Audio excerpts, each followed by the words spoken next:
꼭 알아야 할 어제의 뉴스. 곳곳에서 벽돌이 무너져 내리고 콘크리트 바닥은 갈라졌습니다. 기둥을 지탱하던 시멘트는 떨어져 나갔고 철근은 휘어졌습니다. 이 같은 구조물 피해뿐 아니라 땅도 크게 움직인 것으로 확인됐습니다. 연세대와 세종대 등 국내 5개 대학 지진위성연구팀이 위성에서 관측한 고성능 영상 레이더 자료를 이용해 지진 전후에 땅이 어떻게 움직였는지 분석했습니다. 분석 결과 지진 발생 지역에 단층으로 추정되는 불연속선이 나타났는데 이 선 북서쪽은 3cm, 남동쪽은 6cm나 위성이 통과한 동해 쪽으로 이동한 것으로 나타났습니다.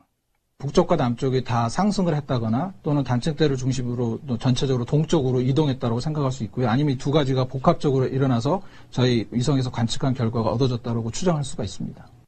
특히 땅이 1cm 이상 이동한 지역은 진앙 주변에서 직경 10km 이내 지역인 것으로 나타났습니다.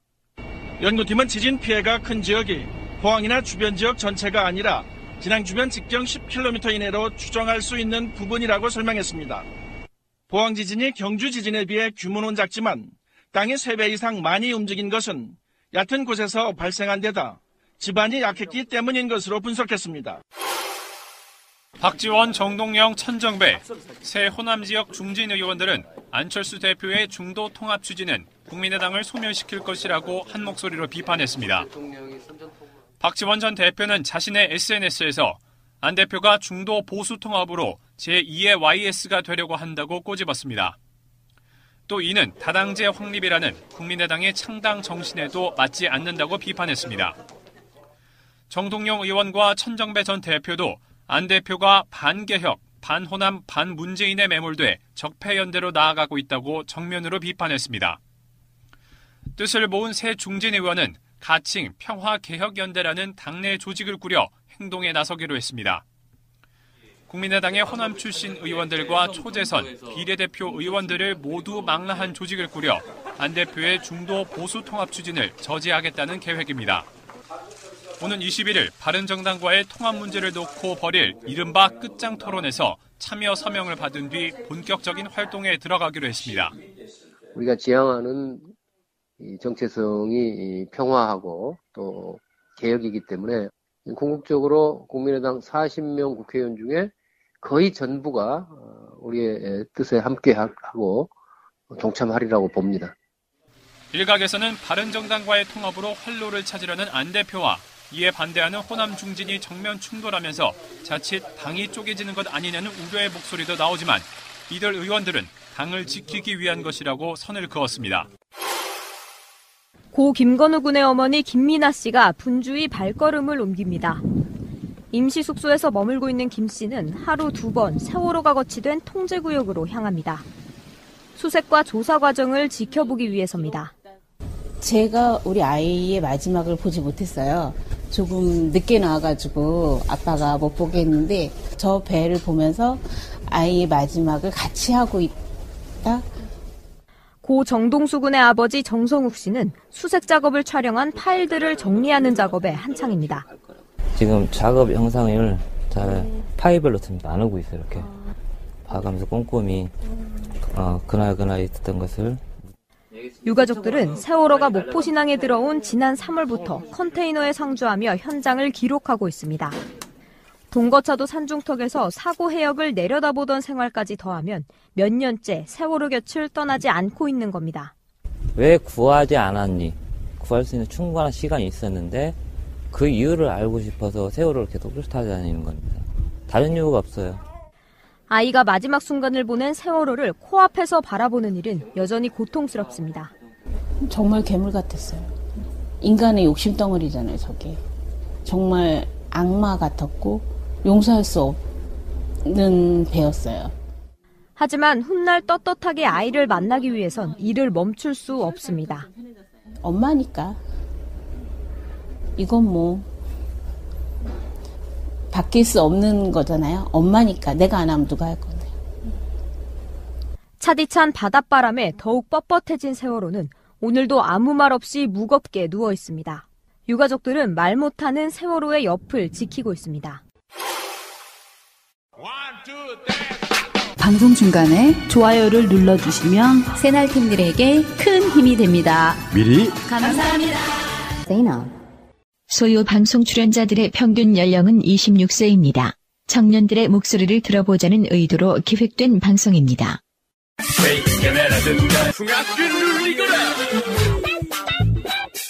소리 없이 노란 방송 새날 소유 방송 시작하겠습니다. 반갑습니다. 안녕하세요. 안녕하십니까. 예, 오늘도 세 분 자리하셨습니다. 양세병님. 안녕하세요. 예, 송병호님. 안녕하십니까. 예, 지난주 결방하셨죠? 네. 결방에 빛나는. 네, 지난주 결방에 빛나는 송병호님 나오셨고요. 예, 이 작가님 나오셨습니다. 안녕하세요. 예, 오늘도 세 분과 함께 소유 방송 본격적으로 시작해 보겠습니다.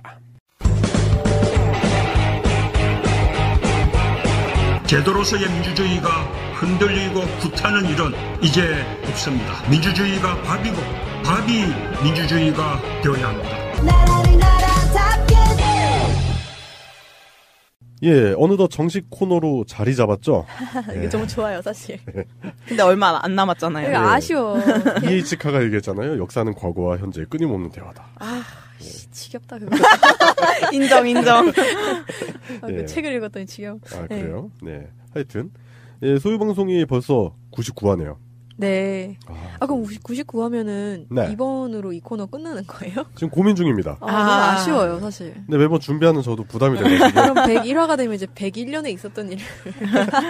101년? 아예 과거로 가서. 아예 과거로 가서. 그것도 나쁘지 않은데. 101년 정도면 드디어 고구려에서 네, 고국 첨왕이 탄생하셨습니다. 재밌잖아. 네, 드디어 뭐 백제가 드디어 고대 국가의 틀을 닫았네요. 막 안 되겠다. 언제까지 해야 되지? 저희 죽어도 조선까지 못 가겠네요.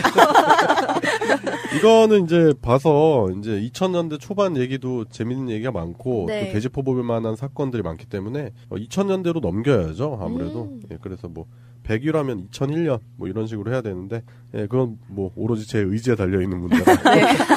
화이팅. 네. 일단 99화죠. 그래서 99년도에 있었던 일들을 짚어볼 건데요. 네. 예, 일단 개인적으로 저는 99년도에 드디어 대학교에 들어갔습니다. 축하드려요. 1년 동안 비둘기똥 피해가면서 도시락 까먹던 그 보람을 느끼게 된 그런 날인데 99년도에 이제 대학을 들어가서 제가 드디어 첫사랑을 CC로 과 CC로 하게 되는 그런 일이 있었죠. CC 좋았어요. 저희는 여대여가지고 경험해볼 수가 없는 문화라. 있을 수도 있지, CC가. 그러니까 제가 경험할 수는 없어서.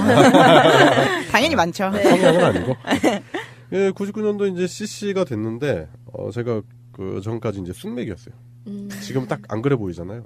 그럼요. 네, 막 노련하고 막 달고 다른 사람 같은데. 달고 달았다니요. 네. 근데 그때까지만 해도 제가 아주 숙맥이었습니다. 귀여웠겠다. 네, 그래가지고 막 고백도 못하고 쭈뼛쭈뼛대고 멀리서 바라보기만 할 뿐. 스토커다, 스토커. 스토커가 아니고 그때는 흔했어 이런 게. 근데 어떻게 CC가 되셨네. 친구들이 좀 도와줬고. 역시 숙맥들은 친구들이. 제가 또 첫인상이 그렇게 나쁜 편은 아니라서. 네. 진짜요? 아닌가? 네, 그렇습니다. 네. 하여튼 그래서 제가 이제 입학하고 나서 이제 얼마 지나지 않아서 이제 학교 행사에서 단체로 술을 먹는 날이 있었는데 잠깐 나오라 그러고 제가 도로에 누웠어요. 왜 그랬어요? 내 고백을 받아주지 않으면 난 여기서 일어날 수 없겠다. 최악이다. 그 요즘에는 데이트 폭력으로 잡혀가는 거 알죠? 아니 근데 그때 당시에는 그게 또 그 순수하고. 그죠. 그때는 맞아요. 예, 애틋하고 그런 건데. 먹혔구나. 하여튼 그래가지고 이제 CC가 됐어요. 그래서 나중에 이제 그걸로 이제 사연 보내서 라디오 사연도 상담. 정말. 최근에 우리 아들이 저한테 아빠는 첫사랑이 누구야 이러더라고. 좀 생뚱맞잖아요, 애가. 그러네요. 그래서 저는 아무 꺼리낌 없이 엄마지 막 이랬죠. 당연하죠. 네, 멀리서 우리 와이프가 마치 현재 야당 의원들을 바라보는 국민들의 표정으로. 근데 아이들한테는 굳이 얘기해줄 필요 있나요? 구라를 치느냐 이런 표정이었는데 하여튼 그랬는데 이게 인연이 되게 웃긴 게 뭐냐면 그때 당시에 저랑 와이프가 같은 학교였는데 서로 모르는 사이였어요. 결혼하기 전에 있었던 시시콜콜한 그런 연애에 관련된 얘기들을 하다가 이 얘기를 했더니 와이프가 그때 봤대요, 제가. 도로에 누운 애. 도로에 누운 애 보고 보스에서 이렇게 딱 보고 우리 와이프가 친구들이랑 술 처먹고 저기서 또 누웠다고 누구 한 명. 와, 재밌다. 와, 재밌다. 그래가지고 그 일로 인연이 돼가지고 이제 인생에 더 결혼까지 하게 된 거죠. 하여튼 제 개인적으로 이런 일이 있었는데. 근데 그런 거 보면 약간 운명이 있는 것 같기도 하고 좀 재밌네요. 네. 그래서 서로 이제 모르다가 이제 나중에 사회에서 만나서 결혼한 케이스. 예, 뭐 제 개인적으로 이제 좀 재밌는 일로 좀 오픈을 했는데 왜 그랬냐면 이제 99년도에 안 좋은 일들이 좀 많아서 오늘 소개해드릴 일들이 안 좋은 사건들이다.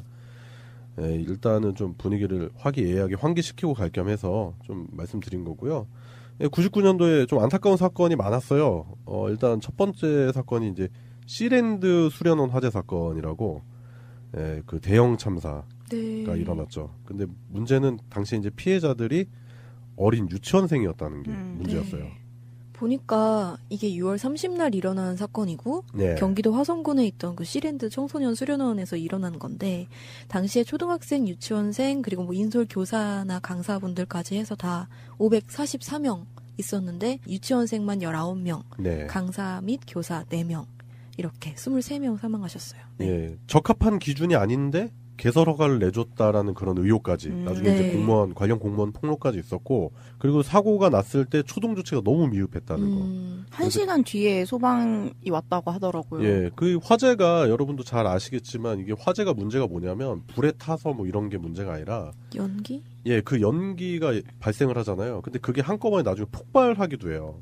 진짜. 예, 그러니까 우리가 이제 보통 이제 건축물들이 이제 안에 플라스틱 소재 이런 게 많잖아요. 그래서 네. 가스를 응축하고 있다가 한꺼번에 빵 하고 터지는 그것도 무서운 데다가 질식하는 문제. 네. 그리고 당시에 어린 학생들이 많이 죽을 수밖에 없었던 거는 그런 문제였다라는 거죠. 특히 기관지가 상대적으로 약했을 거고 그 대피하는 데 능숙하지 않았을 거고 그런 안전에 관련된 게 전혀 준비가 안 돼 있는 시설에서 그런 아이들을 받아가지고 결국 이런 참사가 일어난 거죠.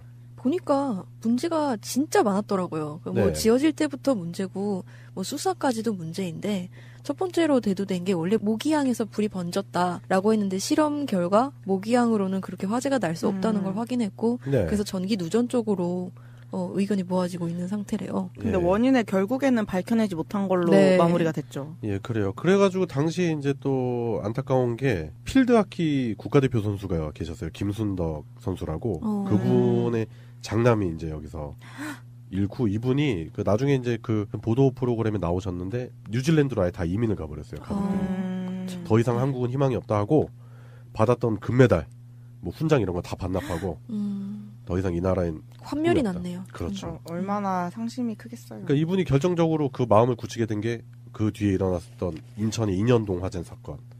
술집에서 이제 불이 났는데 술값을 안 내고 사람들이 도망갈까봐 주인이 문을 걸어 잠궈가지고 그런 사건이 있었어요? 예, 그래가지고 그때 당시에 술집에 청소년들이 있었던 거예요. 아. 청소년들이 술을 먹고 있다가 그 청소년들이 많이 죽었어요 또.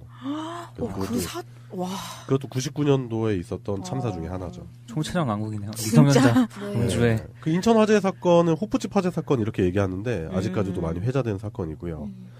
예, 일단 시랜드 관련한 얘기가 아직까지도 이어지는 게 올해 참사 18주기 추모식이 열렸습니다. 그래서 이제 당시에 그 부모님들이 오신 거예요. 근데 지금 생각해 보면은 양세병님이나 이 작가님 나이대 친구들이거든요. 그렇죠. 예, 그러니까 당시에 30대 중반이었던 부모님들이 50대 이렇게 돼가지고 와서 아직까지도 자식에 대한 그리움 그게 이제 사무쳐가지고 죽는 그날까지 고통이 끝나지 않을 것이다. 뭐 이런 말씀도 하셨다고 하더라고요. 그래서 결국 이제 안전한 세상이 만들어지기를 그렇게 기원한다 하셨고, 그 관련해서 이제 화성시에서 497억, 그러니까 한 500억 원을 들여서 시랜드 부지랑 옆에 있는 이제 토지를 매입을 해가지고 시랜드 희생자 추모 공간을 조성하고 청소년 수련원을 조성하고 있다. 뭐 이런 얘기가 있더라고요. 그 돈으로 조성하기 전에 잘 지었으면. 그렇죠. 그 뭐 한참 지난 얘기긴 하지만 그래도 잊지 네. 않고 이렇게 뭐 추모 사업이 벌어지면서 결국에는 또 한번 경각심을 준다는 건 또 좋은 취지인 것 같고요. 네. 뭐 이 작가님 짚으신 대로 애초에 이런 사건이 없으면 참 좋잖아요. 그래서 또 그런 부분도 많이 안타깝네요. 근데도 이 이후에도 99년도뿐만이 아니고 청소년 수련원에 관한 문제가 계속 몇 년에 한 번씩 터지잖아요. 그렇죠. 네, 안전대책이라든지 이런 게 우리가 세월호 사건 이후로도 아직까지도 그런 문제, 박근혜 정부 안에서 그런 문제가 전혀 해결되지가 않았잖아요. 그래서 이제 새로 들어서 이제 문재인 정부에 그걸 많이 기대를 해보는 거죠. 99년도에 있었던 중요한 사건 중 첫 번째, 시랜드 화재 사고, 그 사고를 한번 짚어봤고요. 네, 두 번째 사고도 참 안타까운 사건인데 제가 이거를 당시에 뉴스로 봤는데 그 충격이 가시지가 않아요. 다 아실 겁니다. 아마 대구 어린이 황산 테러 사건이라고 아이가 집 근처 골목에서 누군가에서 황산에 테러를 당한 거예요. 그 수법이 너무 악랄하더라고요. 예, 너무 쇼킹했어요, 이거는. 근데 그 당시에 유일한 목격자가 어린 청각장애인이었기 때문에 그 확실한 증언을 받지 못했고 또 경찰 쪽에서도 태완이의 증언을 뭐 유의미하게 받아들이지 않았기 때문에 수사가 제대로 되지 못한 점이 있죠. 지금까지도 이 사건을 가지고 이제 경찰의 무능한 초동 수사에 대해서 많이 회자가 된 사건인데 당시 그 아까 이 작가님 짚었던 그 청각장애 있잖아요. 네. 그분이 지금 현재 대학생으로 사회생활하는데 전혀 무리가 없었고 그래요. 당시에도 그게 지능지수가 낮다거나 그런 문제가 아니거든요. 그런데 그 아이의 증언을 무시하고 그리고 태완이가 증언했었던 부분도 무시하고 그리고 부모가 태완이에게 물어봐서 이렇게 나왔던 증언도 다 무시하고 결국에는 그런 총체적 난국 때문에 초기 수사가 되게 중요하잖아요. 사건이 나면. 맞아요. 근데 그런 부분을 다 놓친 거예요. 그래서 2005년도에 수사본부를 해체했다가 또 단체랑 유가족들이 요구하니까 13년도에 또 재수사가 이루어졌는데 그마저도 당연히 초동수사가 안 됐으니까 그때 와서 뭘 할 수 있었겠어요. 그럼요. 13년이나 지난 사건이고 그때 당시에 경찰들이 얼마나 무능했냐면은 그 증거물품을 막 섞어가지고 무슨 짓이죠 그게? 그래서 결국 나중에 경찰이 그걸 인정을 했어요. 자기들 그 초동수사에 문제가 있었다. 근데 그럼 뭐합니까? 아까운 어린 생명은 또 하늘로 간 거죠. 네. 아직까지도 영구 미제로 남게 된 결국 공소시효가 15년도에 끝난다고 하더라고요. 이게 이제 그 뒤로 그 태완이법. 네, 일명 태완이법. 예, 그러니까 강력 그 사건에 대해서는 공소시효를 없애는 법이 생겼지만 결국 그 정작 그 태완이의 사건, 그 대구 아동 황산 테러 사건은 이 법에 적용을 못 받는 아이러니가 벌어진 거죠. 네, 대신에 이 법으로 그 드들강 살인 네, 드들강 살인 사건 해결됐죠. 네. 예. 그리고 약촌 오거리 살인 사건도 네, 성공받았다고. 이런 거 보면 참 그 어린 생명이 우리에게 남기고 간 그 질문 그런 부분에 대해서 잘 생각을 해봐야 되는 그런 사건인 것 같고요. 예, 경찰도 많이 반성을 해야죠. 근데 아직까지도 그 경찰들이 초동 수사를 미흡하게 한 부분 때문에 시시비가 잘 가려지지 않는 사건들이 많잖아요. 그렇죠. 그 과정 중에서는 피해자는 또 2차 피해, 3차 피해를 계속 당해야 되는 거고요. 그렇죠. 이번에 안젤리나 졸리가 얘기한 성폭력이 왜 벌어지는가 네. 그거에 대한 3가지 우리 사회의 잘못된 인식 뭐 이런 거 얘기하는 거에서도 잠깐 나오는데 과학 수사 방법이라든가 증거를 남기는 능력 같은 거 그게 이제 범죄 해결에 많이 도움이 되기 때문에 굉장히 중요한 건데 지금은 이제 만약 이런 사건이 벌어진다 쳐도 네. 거리 곳곳에 CCTV가 다 달려있잖아요. 그렇죠. 네. 그 과정에서 99년부터 지금까지 사람들이 이 사건을 통해서 경각심을 갖고 고쳐나가려고 계속해서 CCTV를 여러 가지 막 설치하고 네. 수사기법을 발달시키고 뭐 그런 계기가 되지 않았을까 뭐 그런 생각을 해보네요. 결국 한 생명의 희생을 통해서 다른 생명들이 또 보호받을 수 있는 그런 일이 되지 않았나 그런 생각도 드네요. 그래요. 분위기가 좀 많이 다운됐네요. 또 안 좋은 사건들 얘기하다 보니까. 근데 99년도에 또 다른 사건으로는 이제 뭐 또 신창원 탈옥 사건. 네. 그때 그 신창원 티셔츠 엄청 유행하지 않았어요? 최고였습니다. 그게 뭔가요? 신창원 쫄티라고. 되게 독특한 그래픽이. 네. 이렇게 이거 뭐라고 설명을 해야 되나. 그 TV 연결 끊기면 지지직하는 그 화면처럼 생긴 티셔츠였는데 되게 유행을 많이 했었던 걸로 기억이 나요. 네. 그래가지고 그때 당시 이제 동대문에서 그게 물량이 없어서 못 팔 정도로 많이 나갔다. 화이트 노이즈 화면이라고. 그게 원래는 되게 비싼 고가래요. 아, 그래요? 예, 근데 이제 사람들이 그걸 다 살 수 없으니까 이미테이션도 많이 있고 또 연예인들이 또 이제 방송이나 이런 데서 그런 거 막 흉내내는 것도 좀 있었어요. 뭐 신창원 씨 흉내내고 막 그런 부분도 있었고 돈을 훔쳐가지고 가난한 사람들을 도와줬다 뭐 이렇게 얘기하지만 결국에는 이제 검거돼서 징역을 살게 되셨죠. 예, 그래요. 99년도에 있었던 사건을 한번 이야기해봤습니다. 오늘의 이슈. 예, 오늘의 이슈입니다. 오늘의 이슈 첫 번째는요. 포항 지진 안타까운 사건이 일어났었죠. 네. 이런 안타까운 사건을 정치적으로 이용하는 모습들을 보이는 사람들이 있어서 얘기를 해보겠습니다. 예, 먼저 홍준표. 네. 우리가 지금 4주째인가요? 홍준표 얘기가 빠지질 않네요. 그러니까요. 잘 팔려요, 이 뉴스가. 제가 얘기를 안 하고 싶은데 우리 토요일마다 이렇게 제가 이제 뉴스를 서칭하고 오잖아요. 꼭 들어가 있어. 네, 이제 들을 때마다 복장 터져가지고. 네. 하여튼 일단 홍준표 자유한국당 대표죠. 이분이 원전괴담이라는 말을 썼네요. 좌파들이 퍼뜨린 원전괴담에 과거 광우병 괴담처럼 속지 말라 뭐 이런 얘기를 한 것 같은데 네. 제가 원전괴담을 한번 검색해봤어요. 구글에다가. 네. 근데 뭐가 원전괴담인지 알 수가 없더라고요. 아니 이게 원전괴담이 아니라 그쪽 지역에 원전이 모여 있잖아요. 핵발전소가. 네. 그러니까 진짜 위험하니까 위험하다고 얘기하는 건데 이걸 무슨 마치 괴담이라고 이렇게 몰아가는지 모르겠어요. 심지어 그냥 괴담도 아니고 좌파들이 정치적으로 뭐 선동을 하기 위해서 퍼뜨린 것 마냥 얘기를 하고 있으니까 굉장히 문제가 되는 거죠. 그러니까 뭐 눈엔 뭐만 보인다고. 지들이 종북 프레이 마주 그냥 쏠쏠하게 써먹고 이제 안 되니까. 네. 지속적으로 그 문재인 정부 들어서고 나서 이제 좌파 이런 네. 얘기를 많이 하잖아요. 네. 좀 그런 부분들. 그리고 뭐 최근에 있었던 뭐 YS 박정희 이승만 사진 이렇게 붙여놓은 거. 진짜 붙여놨더라고요. 네, 붙여놨더라고요. 근데 그 조합을 봤는데 너무 안 어울리는 것 같지 않아요? 되게 서먹하게 떨어져 있던데요. 그 심지어 제가 다시 조사를 해봤는데 YS가 원래 자유당 공천을 받았었잖아요. 그래서 최연소 의원에 당선이 됐었는데 나중에 그 이승만이 독재하는 것 때문에 환멸을 느껴가지고 탈당을 해요. 그럼 그쪽이 아니네요. 그러니까 그 사람 사진 같이 이렇게 놓으니까. 그 심지어 YS랑 박정희는 거의 왼수잖아요. 마치 야스쿠니 신사의 적군과 아군이 같이 있는 것처럼. 그 세 사람 사진을 놨는데 너무 안 어울리는 거죠. 이거 중앙장사뿐만 아니고 뭐 국회 대표실이니 원내 대표실 뭐 전국 지구당까지 다 붙이라고 지시를 했다는데 얼마나 밑에서 짜증날지 감도 안 와요. 그러니까 이 역사의식이라든지 논리라든지 이런 게 전혀 없는 거죠, 이제는. 뭐 하여튼 우리가 그 사진 걸어놓은 것까지 얘기가 나왔는데 네. 결국에는 이제 홍준표 당대표가 자신의 이제 함량 미달의 수준을 보여주는 게 아닌가. 그러니까 없는 적을 만들어내고 자기가 영웅인 듯이 막 얘기하고 있잖아요. 막 네. 좌파들이 그렇게 막 아무리 떠들어봤자 원전은 어떻고 저희가 어떻게 할 것이고 막 이런 얘기 하니까 아무도 뭐라고 안 했는데 갑자기 원전 얘기하고 있으니까. 네. 그러면서 그 지방에 내진 설계 잘 돼 있다 그랬는데 봤잖아요. 저희 사진으로 무너진 거. 그렇죠. 그 내진 설계 얘기하신 게 사실 그 홍준표가 이런 얘기도 했어요. 포항을 어제 갔다 왔는데 내진 설계가 된 건물이 전체의 20%밖에 되지 않는다는 보고를 들었다. 이런 얘기를 했어요. 네. 그러면서 이거에 대한 대책을 마련해야 된다고 얘기를 했는데 이 얘기를 들으면서 좀 너무한다고 생각했던 게 사실 그 찾아보시면 나오는데 필로티 설계에 대한 규제를 푼 게 이명박이에요. 또다시 그 필로티라는 거가 건물이 네모나게 있으면은 그 네 기퉁이에다가 필로티 기둥을 1층에서부터 꼭대기 옥상까지 쭉 연결해서 세우고 난 뒤에 건물을 짓는 게 원래 일반적인 방법인데 예. 그거를 규제를 풀어서 1층까지만 그냥 필로티를 만들고 거기에 주차장을 만들면 한 층을 더 높일 수 있도록 규제를 풀어준 거예요.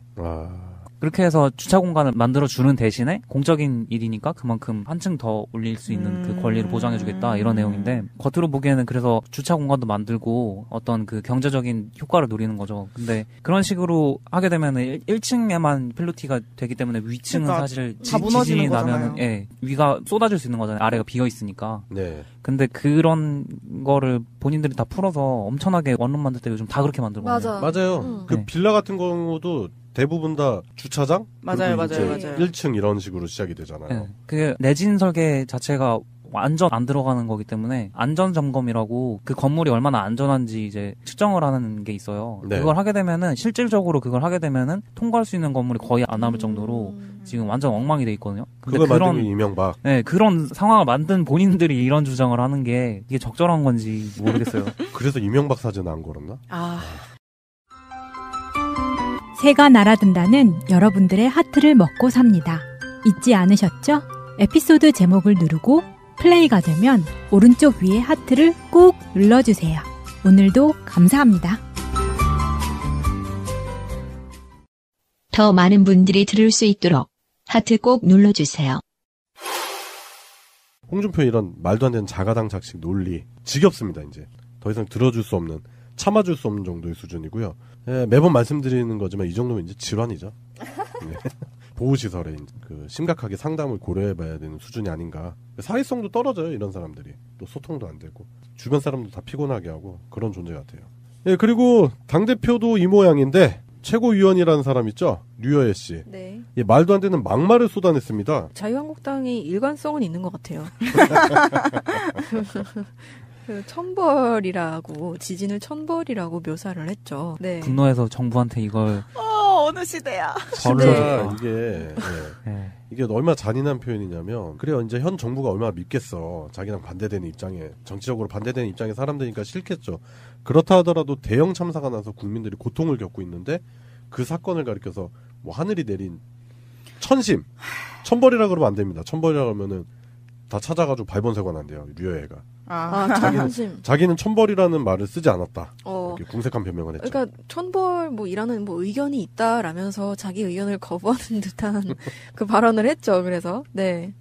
근데 사실은 그거는 좀 너무 유치하고 말이 안 되는 거라는 건 다 알잖아요. 본인이 최고위원이고 공적인 자리에서 그런 말을 했다면 그게 일부 사람들의 의견이라고 하더라도 자기가 어느 정도 동조했고 그걸 이해를 하기 때문에 그 발언을 쓴 거잖아요. 그렇죠. 네. 오히려 주변 사람들이 그렇게 얘기하면 그거를 제재하고 표현을 바로 잡아줘야 되는 위치에 있는 사람이 아닌가 싶은데 아니요. 이거는 본인의 마음에서 우러나왔다고 볼 수밖에 없는 게 원래 누구를 죽이고 싶다고 말을 하려고 해도 나 너를 죽일 거라고 안 하고 저 사람을 죽이고 싶다는 사람들이 많습니다라고 얘기하는 거 똑같은 거잖아요. 그냥 완곡히 돌려 말하는 거지 정치인이니까. 그렇죠. 유여애 씨의 태도를 보면 본인은 문재인 대통령의 발언을 반쯤 뚝 잘라가지고 왜곡하는 것처럼 보인다고 많은 사람들이 생각할 수 있을 텐데.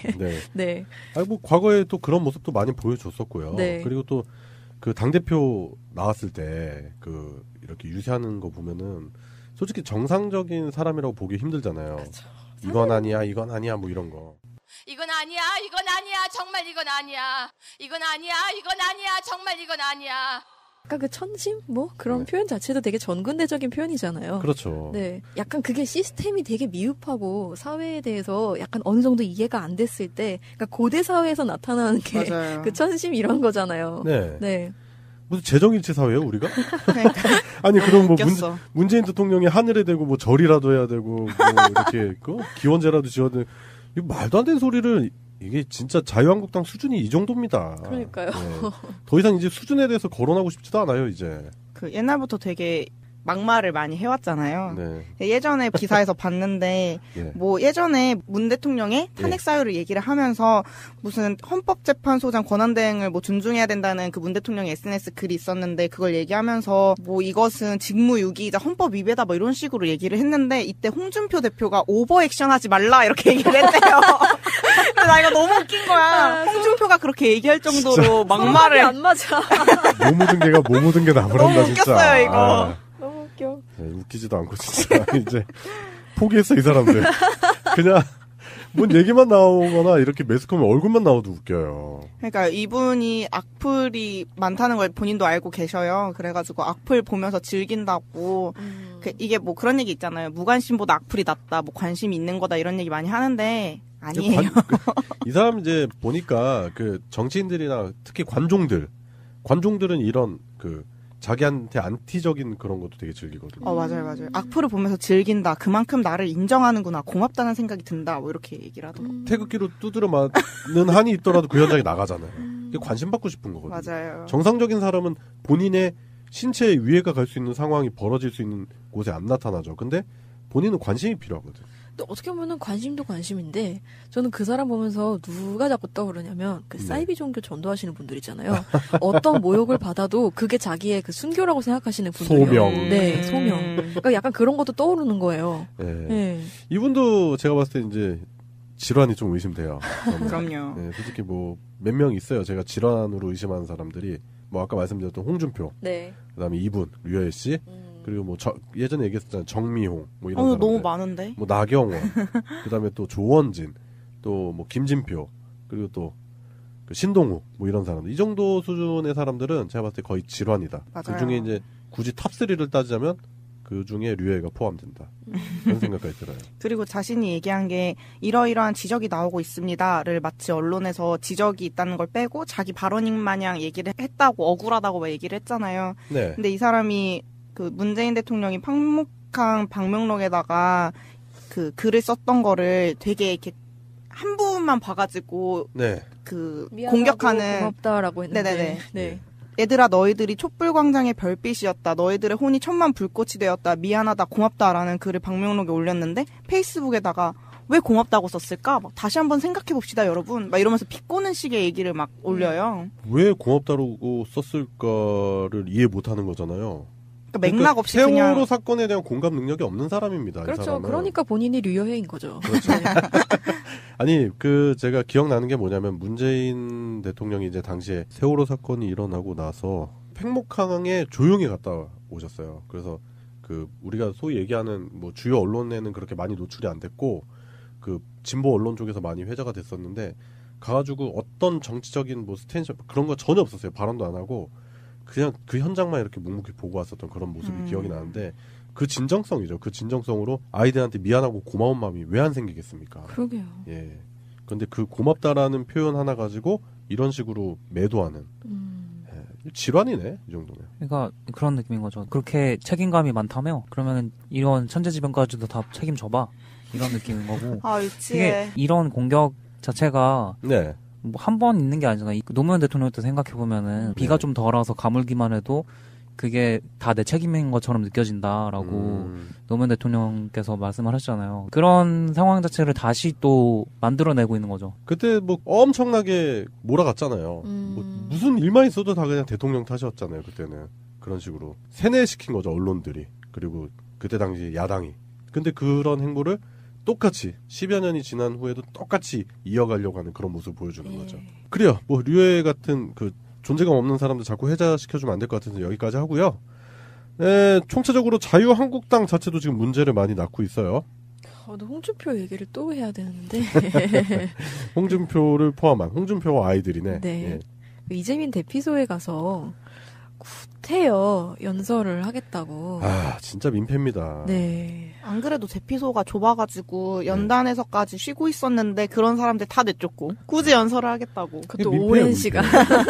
뭐 이번에 가서 그랬대요. 뭐 기자들한테 나 이번에 장어 안 신었지 뭐 이러면서 지난번 청주 밑에 엄청나게 두드려 맞았잖아. 그래서 자기가 유머러스하게 접근했지만 실상 들어갔을 때 똑같습니다. 청주에서 했었던 일들이나 이번 포항 지진에 가서 굳이 연단에 올라가서 자기가 연설을 하는 바람에 진짜 심신이 피폐해져 있는 상황이잖아요. 이재민 분들이. 이재민 대피소에서 연설이 뭐다 쓰려고 필요해요 이게. 그러니까요. 지가 뭐 가서 해줄 수 있는 것도 없어요. 그러니까 현재 복구 상황이 어느 정도 됐는지 전달만 해주면 되지 무슨 국회의원 연설 그걸 왜 듣고 있어요. 예, 그래 가서 위로하고 그리고 이제 당 차원에서 어떻게 하겠다 이제 메시지 전달하고 하면 되는 거예요. 근데 가가지고 왜 이재민 분들을 괴롭히냐고요. 그게 근데 정말로 막 가슴 뜨거워지는 사람들의 그 현장에서 열심히 일하는 모든 분들의 공동체감 있잖아요. 네. 우리가 뭉쳐서 이걸 해결해 놔야겠다는 그런 마음을 불러일으키는 그런 좋은 연설이면 또 모르는데 그런 것도 아니야. 네. 그 현장 상황 자체가 라이브로 방송이 일단 되고 있었어요. 네. 그래서 이제 홍준표가 연설을 하는 장면도 이제 보여졌는데 네. 현장은 진짜 아수라장이고 다들 이제 일하다가 들어와서 쉬시는 분들이 이제 많이 계셨는데 네. 그런 분들한테 연설을 해봐야 누가 들어요. 그런 상황에서 편하게 쉴 수도 없을 뿐더러 좀 안정적이고 싶어하고 그러잖아요. 네.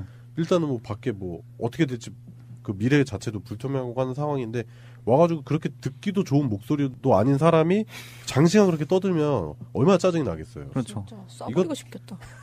테러야 이거. 네, 테러예요. 그리고 현장 방문할 때 홍준표만 혼자 움직이는 게 아니잖아요. 혼자 차 타고 움직이고 하는 것도 아닌데 그 공무원들이 손이 그쪽에 쏠리는 게 아니라 조금이라도 복구 현장에 더 손이 가야 되잖아요. 그렇죠. 그러니까 낭비예요 이건 다. 차라리 복구 현장 가서 차라리 복구를 좀 도와주던가. 돌이라도 하나 더 줍는 게. 하여튼 홍준표가 이렇게 공감이 전혀 안 되는 행보를 보여주면서 또 옆에서 어시스트를 쳤네요. 포항 지역구의 김정재 이 사람이 긴급 특별 교부세 투입을 놓고 자신의 공치사 이것도 하는 문자를 돌려가지고 또 논란이 되고 있죠. 특별급 교부세 40억과 또 수능을 일주일 연기한 거를 마치 자신의 공덕인 양 문자 메시지에서 묘사를 했는데 이 정도면 미친 새끼다 이거. 근데 이걸 공덕인 양 연출한 것도 문제지만 이걸로 생색내려고 했다는 것 자체가 참 저급한 방식인 거죠. 그러니까 그런 문자 돌릴 시간에 그 피해 입은 그런 걸 정확히 분석을 해가지고 자신의 그 지역구 의원이잖아요. 앞으로 해야 될 문제, 지역구 주민들을 위해서 어떻게 헌신을 해야 되나, 이 문제를 어떻게 해결을 해줘야 되냐, 그런 걸 연구해야지. 문자 보낼 생각을 하고. 그러니까 이런 사람들은 정치인 아니면 정치꾼입니다. 지역에서 이렇게 의원 몇 선씩 해가지고 토가 되기 위해서 그냥 발버둥 치는 사람들이에요. 그 정도 수준밖에 안 되는 겁니다. 일단 두 가지 주장에 대해서 이제 팩트를 좀 잡아보면은 네. 일단은 40억 원이라는 돈이 나온 거는 네. 특별교부세로 40억 원이라는 돈이 나온 거는 이낙연 국무총리가 와서 그 대책본부에 와 있는 자리에서 포항시장 이강덕 포항시장이 네. 응급복구 대책으로 100억 원 지원을 좀 부탁드린다고 해서 그게 결정이 된 거고요. 네. 두 번째 그 수능 연기 관련된 거는 다들 아시다시피 청와대 홈페이지에 엄청난 양의 그 수능생들의 어려운 일들이 있었고 네. 그것 때문에 수능을 치기 어렵다는 그런 청원이죠. 청원이 계속해서 올라왔기 때문에 네. 그거를 청와대에서 이제 긴급하게 결정을 내린 거죠. 그렇죠. 뭐 지들이 잘해서 한 게 아니라 어차피 정부에서 다 이런 대책에 관해서 민심을 다 수렴을 하고 있었던 상황인데 꼭 그런 일들이 자기들 때문에 네. 이것도 관심종자예요. 관심종자들이 보통 그러거든. 내가 얘기하니까 됐다 막 이런 애들 있잖아. 모든 일들이 자기를 중심으로 그러니까, 돌아가면서 생각하는 거죠. 네, 이거 질환입니다. 네. 네, 심각한 질환이고요. 예, 하여튼 이렇게 자유한국당의 당대표, 최고위원, 그리고 지역구 의원, 그리고 당 차원에서까지 포항에서 일어난 재난을 가지고 정치적으로 장난을 치는 듯한 모습을 보여줌으로 해서 온 국민의 분노를 사고 있다. 그런 말씀 드리고 싶고요.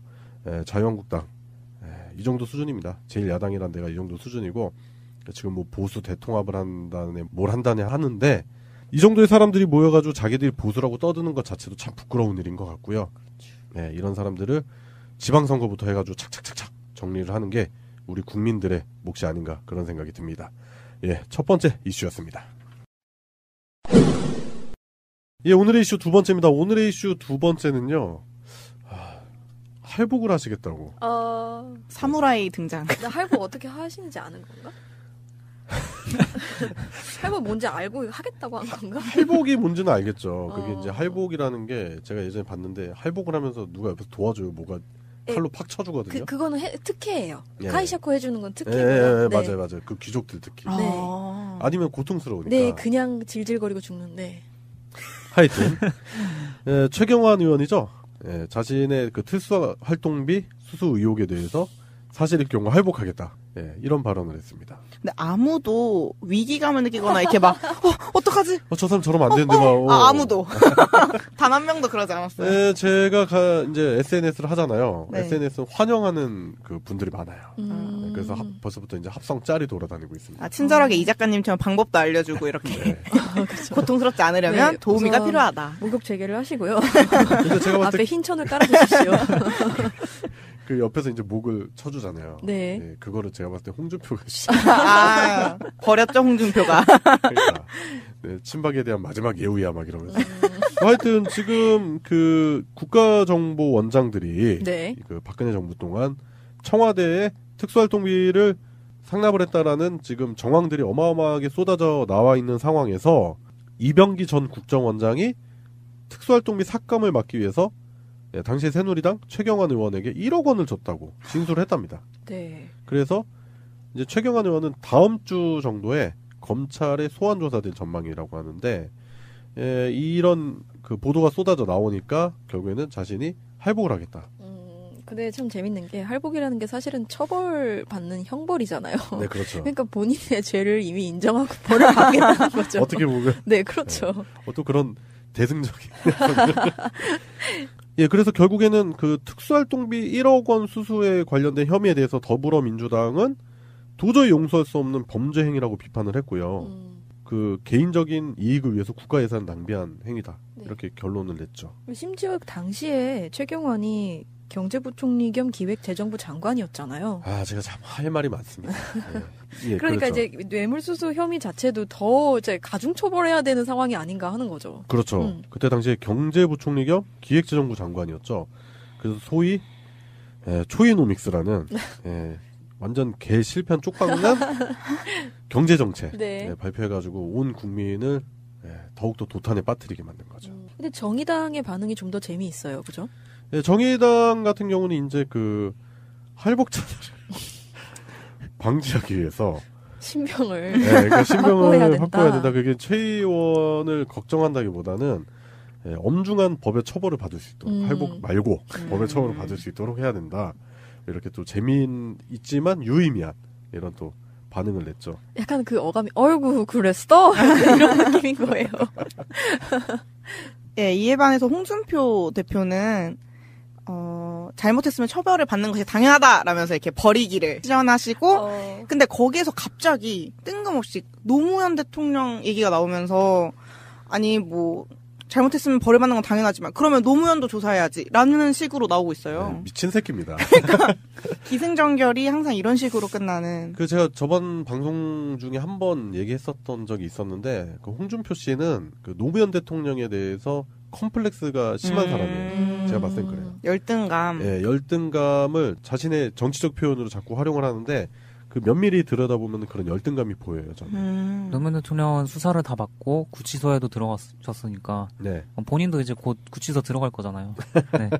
그런 부분도 있고 뭐랄까 그 홍준표는 같은 불우한 시절을 보냈거든요. 아, 어린 시절이 불우하잖아요. 맞아요, 노무현 맞아요. 대통령도 그렇고 홍준표도 그렇고.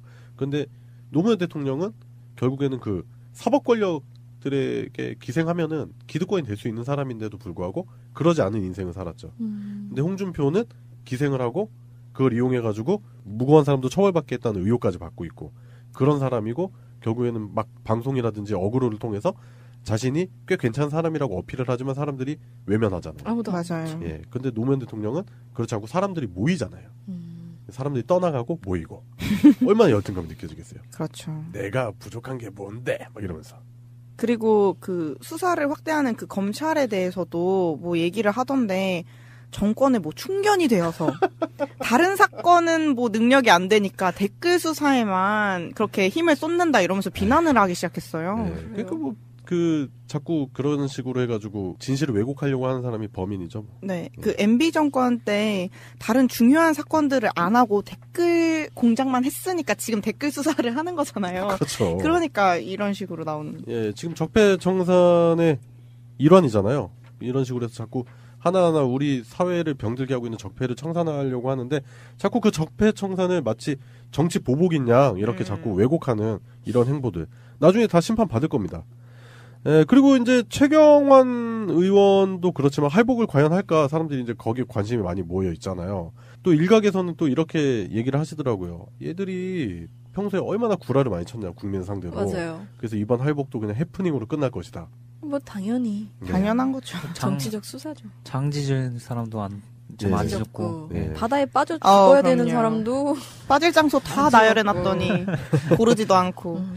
예, 그래서 뭐 되짚어 보자면 당시에 새누리당 이정현 대표 박근혜가 탄핵이 되면은 자기가 장을 지지겠다.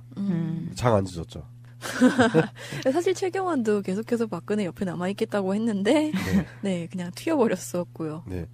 그때 당시 이제 장 지진다 그거 관련해서 얘기가 나왔었는데 우리가 생각하는 장은 그 파이어에다가 손 대가지고 완전 날리는 거잖아요. 네. 자기 스스로. 근데 이제 뭐 궁색한 변명이 뭐 예전에는 간장에 이렇게 뭐 손을 담고 아 무슨 소리를 그런 식으로 이렇게 모면을 해서 빠져나갔던 기억이 나요. 저는. 그럼 이번에도 그냥 뭐 그 부채로 예전 방식대로 부채로 이렇게 하겠다 뭐 이런 건가? 아니야. 근데 그래도 목은 치거든요. 똑같아요. 네, 그런 식으로 이정현 대표도 그런 식으로 뭐 어물쩍 넘어갔고 그렇다고 네. 뭐 솔직히 살아있는 사람이 스스로 장 지지는 그런 퍼포먼스를 보고 싶은 사람이 누가 있겠어요. 그런데 대신 그만큼의 말에 대해서 책임을 져야 되는 게 정치인이니까 말 조심을 해라라는 국민적 경고인데 이런 식으로 자꾸 또 그리고 홍준표도 뭐 빠져 죽겠다 그랬잖아요. 근데 궁금한 마음이 드는 게 약간 자유한국당에 있는 이 이정현과 홍준표와 최경환이 그 계속해서 뭔가 이런 말도 안 되는 공약이라고 해야 될까요? 네. 걸 때는 늘 자기 목숨을 어떻게 버리겠다라는 걸 공약으로 걸더라고요. 극단적인 선택. 네. 이게 그 정치인들이 이런 극단적인 선택을 하는 게 국민들에게 안 좋은 영향을 미칠 수 있죠. 국민인데. 맞아요. 네. 이런 말을 굳이 우리가 그 국회의원 말에 입에서 들어야 되나? 그러니까 약간 국격이 떨어지는. 네. 그렇죠.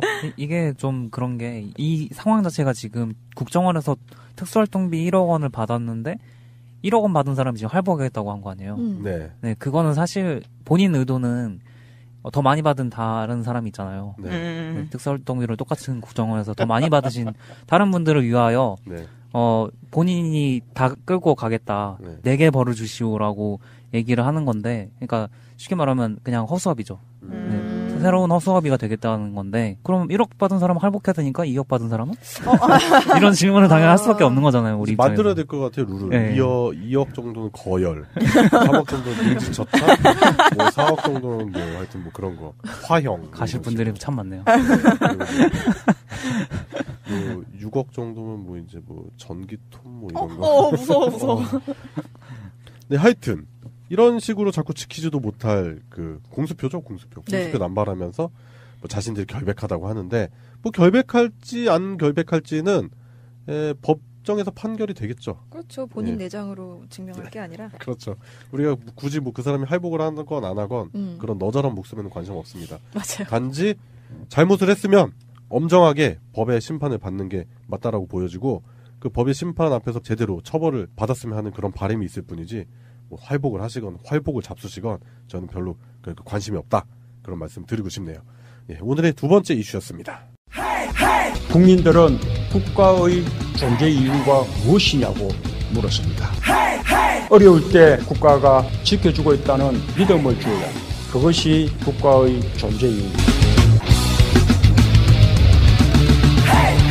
예, 오늘의 이슈 세 번째인데요. 오늘의 이슈 세 번째는 국정원장들이 상납 경쟁을 했네요.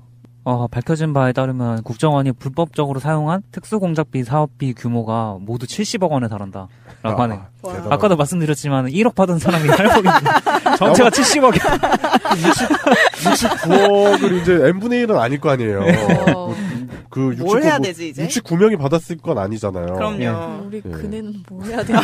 아, 그네 어떡하지? 제가 봤을 때는 적어도 한 거열 정도는 가야 되지 않을까 이렇게 생각했는데 예, 일단 남재준 원장이 6억, 이병기가 8억, 이병호가 27억을 청와대에 상납을 했는데 30억 중 일부는 또 정무수석실로 가고 네.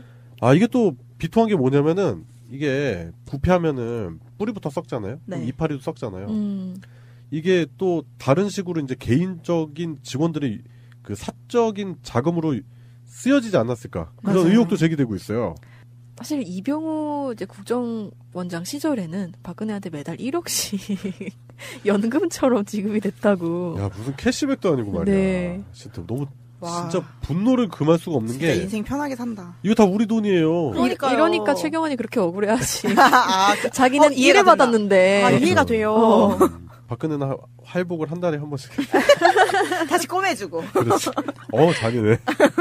그래서 아까 말씀하신 것처럼 이파리까지 같이 썩는 것처럼 네. 그 중에 일부는 또 개인 착복이 되거나 아니면 또 보수 우익단체한테 가지 않았을까 하는 의심을 하고 있고요. 예, 충분히 그런 의혹을 제기할 수 있고요. 그리고 지금 이 특수활동비 관련해가지고 뭐 우병우, 그 다음에 조윤선 다 자유롭지 않죠. 그 사람들이 월급을 받았잖아요. 네. 그러니까 국민 세금으로 주는 월급을 받을 때 사실 그 액수라는 게 그런 게 많이 포함이 되잖아요. 이 사람한테 충분히 월급을 주지 않으면 이 사람은 쉽게 어떤 돈에 의해서 매수대응할 수 있기 때문에 그럴 정도는 아닐 정도로 충분하게 주는 그런 개념이잖아요. 그래서 그렇죠. 고위공직자일수록 돈을 많이 받아가는 이유가 그런 건데 이 사람들한테 우리가 월급을 뭐 안 줬어요?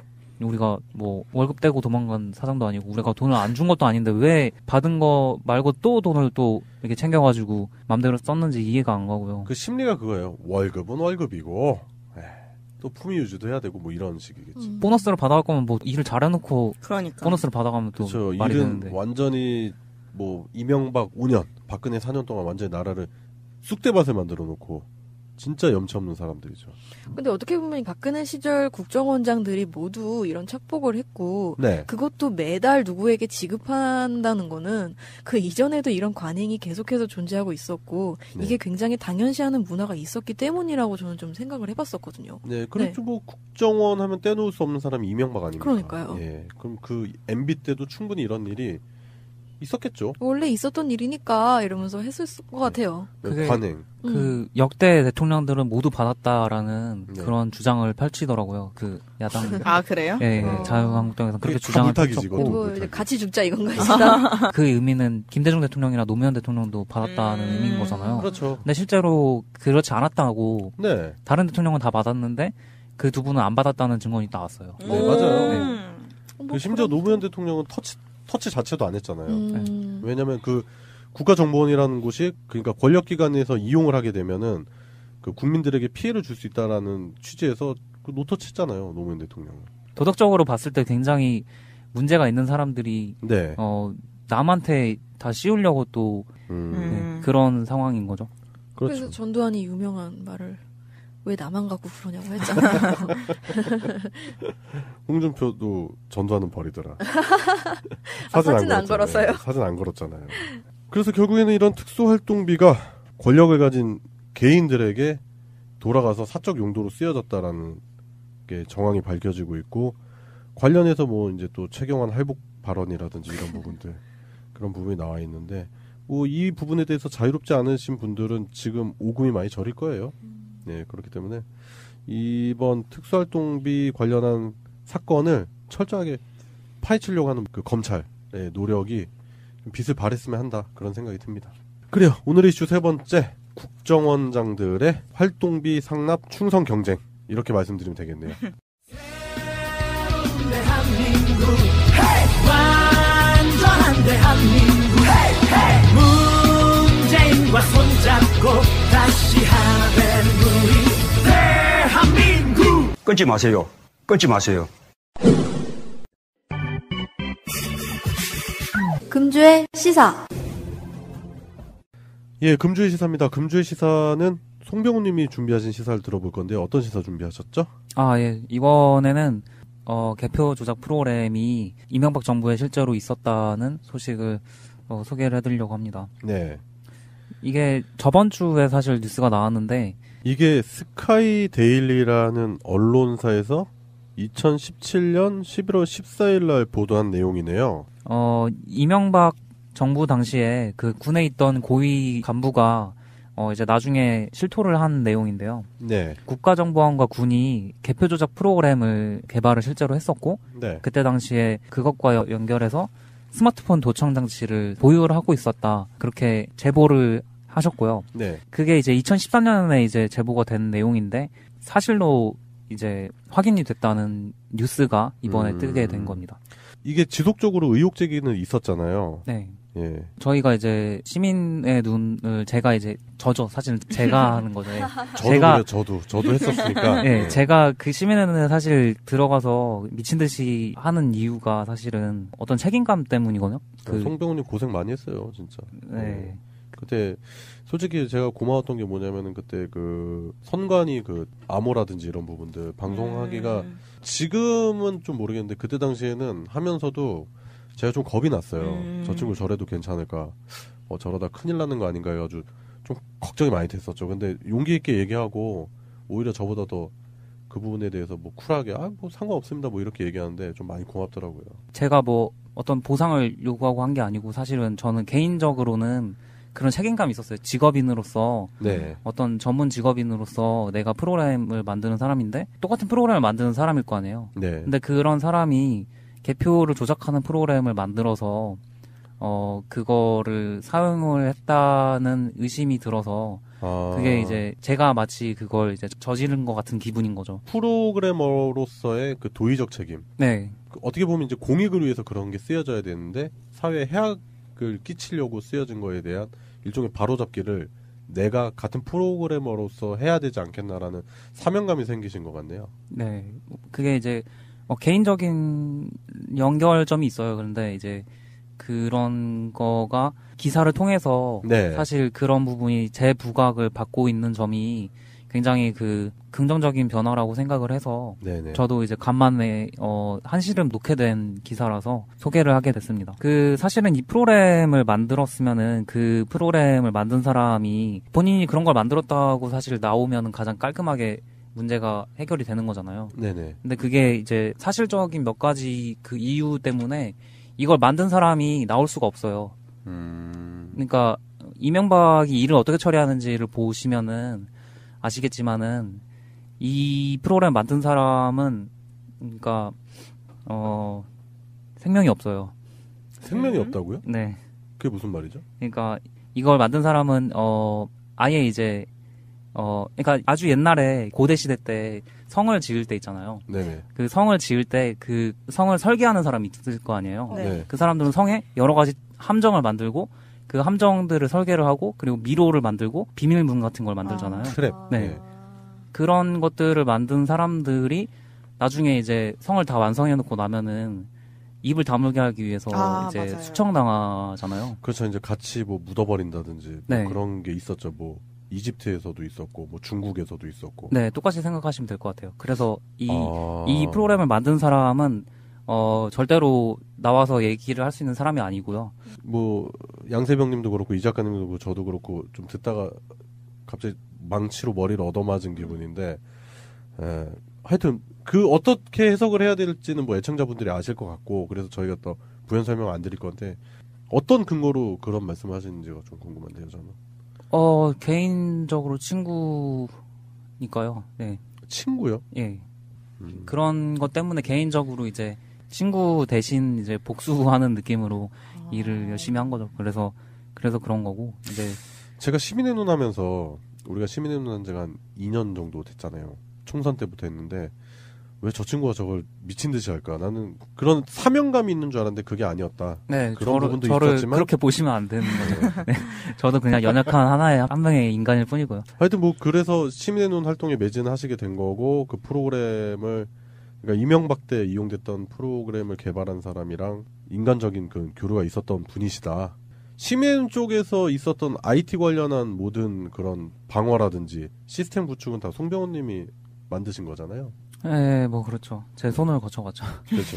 네, 이런 프로그램이 돌아간 때에 그런 프로그램이 작동한다는 사실 자체를 아예 남기지 않는 것도 직접 가서 확인을 했고, 네. 그런 것들 때문에 계속 이걸 파내야 된다는 그런 생각을 하고 있었고, 네. 이번에 기사가 나게 돼서 사실 저로서는 한시름 놓고 이제 좀 그만하는 걸 이제 생각을 하고 있어요. 그러니까 이제 이런 일들이 이제 언론을 통해서 나올 정도가 됐으면 이제 더 이상 이제 그 개인적인 싸움은 그만해도 되지 않겠나, 뭐 그런 생각이신 거죠? 네, 이게 이제 지진 때문에 네. 이 이슈가 이제 덮였어요, 사실은. 맞아요. 네, 그래서 뭐 그렇긴 한데, 제가 솔직히 지난주에 이 뉴스를 봤거든요. 이 뉴스를 보고 나서 제일 먼저 생각난 사람이 송병호님이었어요.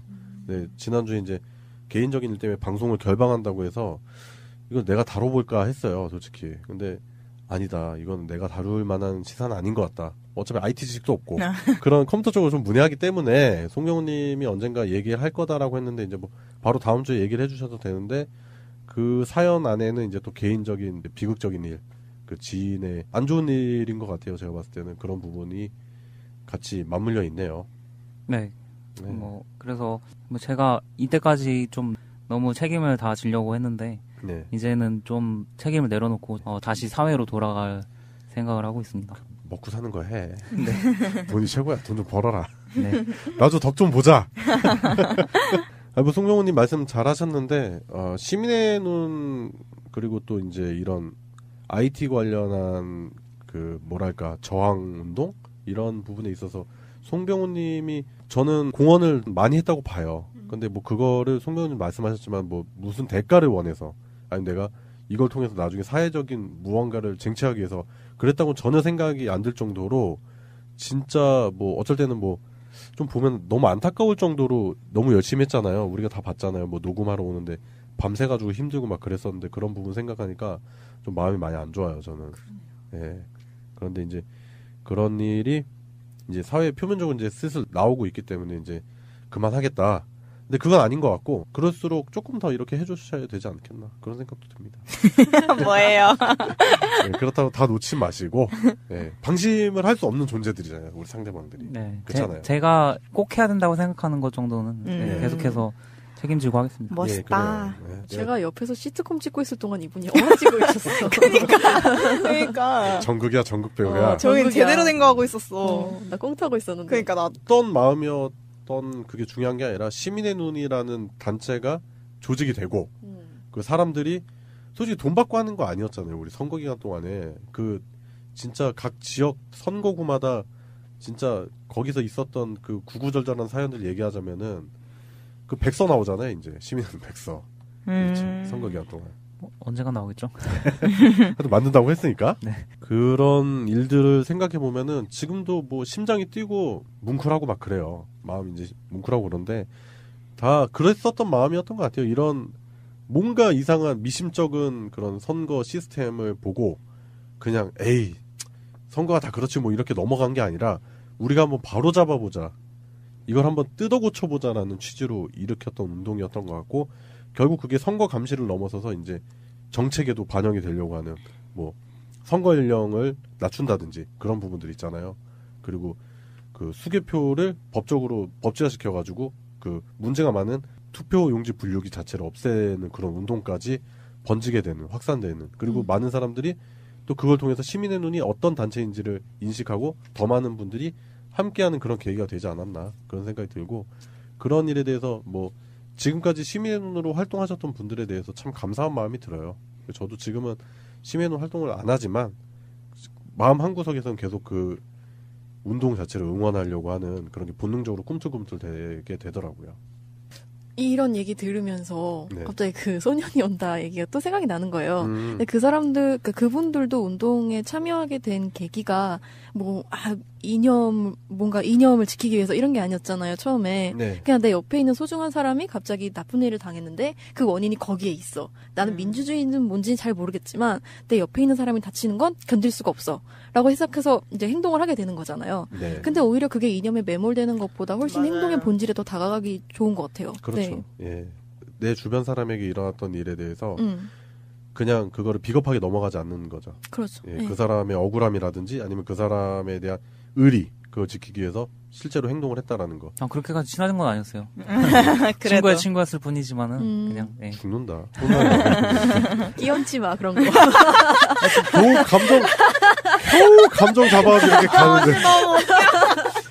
겨우 감정 잡아가지고 이렇게 몰아가는데 거기 갑자기 부엌칼을 팍 치냐. 아 진짜 안 도와주네. 그런 식으로라도 이렇게 발현이 돼서 결국에는 큰일을 하게 된 게 아닌가 그런 생각이 들어요. 그래서 송병호님 오늘 말씀하시는데 뭐 그래요. 자꾸 저도 말하다가 너무 울컥울컥 해가지고 좀 방송하기 힘들더라고요. 모르겠어요. 그 얼만큼 친했는지 뭐 그건 중요한 게 아니고 내 주변 사람에 대한 그런 애정이 결국에는 큰 대의의 업적을 이룰 수 있는 그런 초석이 되었다라는 게 좀 감동적인 사연인 것 같습니다. 예, 그래요. 결국에는 이 사건 그러니까 그 국가정보원이 가지고 있었던 그 해킹 툴이라든지 그런 것들이잖아요. 이런 거에 대해서 추가적으로 다 밝혀지겠죠? 네, 밝혀지고 책임자들이 처벌을 받고 네. 사실 그런 식으로 소중한 것들을 잃어버린 사람들이 많기 때문에 네, 그렇죠. 그런 것들이 명백하게 다 기록으로 남았으면 좋겠습니다. 예, 저는 제 30대 중반 이후의 삶을 잃었습니다. 예, 그래요. 송병호님이 준비하신 시사 오늘 좀 생각할 게 많았었던 것 같고요. 그리고 송병호님이 꺼내기 힘든 얘기였었던 것 같아요. 개인적인 얘기까지 이렇게 하시면서까지 준비하신 시사 잘 들어봤고요. 그래요. 새날 수요 방송 99화였습니다. 오늘도 숨가쁘게 달려왔는데 다음 주에도 소리 없이 요란하게 떠들어 보도록 하겠습니다. 감사합니다. 감사합니다. 여기까지 합시다. 타이틀 음악, 디템포, 편집, 최정민. 꼭 알아야 할 어제의 뉴스. 곳곳에서 벽돌이 무너져 내리고 콘크리트 바닥은 갈라졌습니다. 기둥을 지탱하던 시멘트는 떨어져 나갔고 철근은 휘어졌습니다. 이 같은 구조물 피해뿐 아니라 땅도 크게 움직인 것으로 확인됐습니다. 연세대와 세종대 등 국내 5개 대학 지진위성연구팀이 위성에서 관측한 고성능 영상 레이더 자료를 이용해 지진 전후에 땅이 어떻게 움직였는지 분석했습니다. 분석 결과 지진 발생 지역에 단층으로 추정되는 불연속선이 나타났는데 이 선 북서쪽은 3cm, 남동쪽은 6cm나 위성이 통과한 동해 쪽으로 이동한 것으로 나타났습니다. 북쪽과 남쪽이 다 상승을 했다거나 또는 단층대를 중심으로 전체적으로 동쪽으로 이동했다고 생각할 수 있고요. 아니면 이 두 가지가 복합적으로 일어나서 저희 위성에서 관측한 결과가 얻어졌다고 추정할 수가 있습니다. 특히 땅이 1cm 이상 이동한 지역은 진앙 주변에서 직경 10km 이내 지역인 것으로 나타났습니다. 연구팀은 지진 피해가 큰 지역이 포항이나 주변 지역 전체가 아니라 진앙 주변 직경 10km 이내로 추정할 수 있는 부분이라고 설명했습니다. 포항 지진이 경주 지진에 비해 규모는 작지만 땅이 3배 이상 많이 움직인 것은 얕은 곳에서 발생한 데다 지반이 약했기 때문인 것으로 분석했습니다. 박지원, 정동영, 천정배 새 호남 지역 중진 의원들은 안철수 대표의 중도 통합 추진은 국민의당을 소멸시킬 것이라고 한 목소리로 비판했습니다. 박지원 전 대표는 자신의 SNS에서 안 대표가 중도 보수 통합으로 제2의 YS가 되려고 한다고 꼬집었습니다. 또 이는 다당제 확립이라는 국민의당의 창당 정신에도 맞지 않는다고 비판했습니다. 정동영 의원과 천정배 전 대표도 안 대표가 반개혁, 반호남, 반문재인에 매몰돼 적폐연대로 나아가고 있다고 정면으로 비판했습니다. 뜻을 모은 새 중진 의원은 가칭 평화개혁연대라는 당내 조직을 꾸려 행동에 나서기로 했습니다.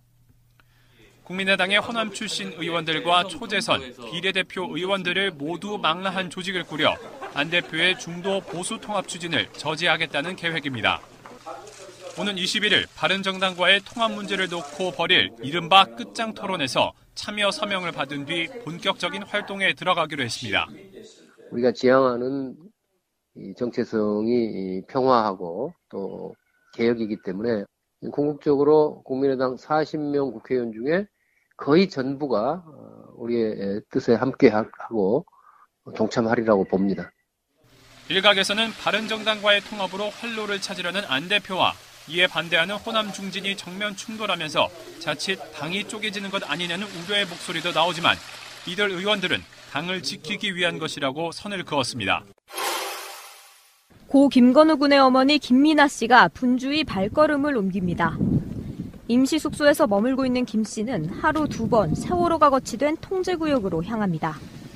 수색과 조사 과정을 지켜보기 위해서입니다. 제가 우리 아이의 마지막을 보지 못했어요. 조금 늦게 나와가지고 아빠가 못 보게 했는데 저 배를 보면서 아이의 마지막을 같이 하고 있다. 고 정동수 군의 아버지 정성욱 씨는 수색 작업을 촬영한 파일들을 정리하는 작업에 한창입니다.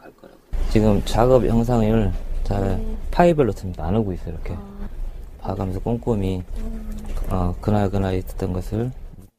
유가족들은 세월호가 목포 신항에 들어온 지난 3월부터 컨테이너에 상주하며 현장을 기록하고 있습니다.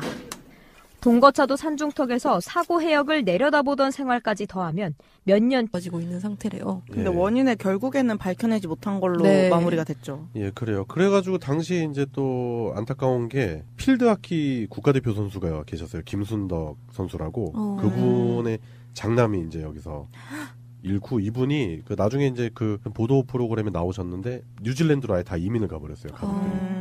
더 이상 한국은 희망이 없다 하고 받았던 금메달, 뭐 훈장 이런 거 다 반납하고 더 이상 이 나라엔 환멸이 났네요. 그렇죠. 얼마나 상심이 크겠어요. 그러니까 이분이 결정적으로 그 마음을 굳히게 된 게 그 뒤에 일어났던 인천의 인현동 화재 사건. 술집에서 이제 불이 났는데 술값을 안 내고 사람들이 도망갈까봐 주인이 문을 걸어 잠궈가지고 그런 사건이 있었어요? 예, 그래가지고 그때 당시에 술집에 청소년들이 있었던 거예요. 청소년들이 술을 먹고 있다가 그 청소년들이 많이 죽었어요, 또. 그것도 99년도에 있었던 참사 중에 하나죠. 총체적 난국이네요. 미성년자 음주에. 네. 그 인천 화재 사건은 호프집 화재 사건 이렇게 얘기하는데 아직까지도 많이 회자된 사건이고요. 예, 일단 시랜드 관련한 얘기가 아직까지도 이어지는 게 올해 참사 18주기 추모식이 열렸습니다.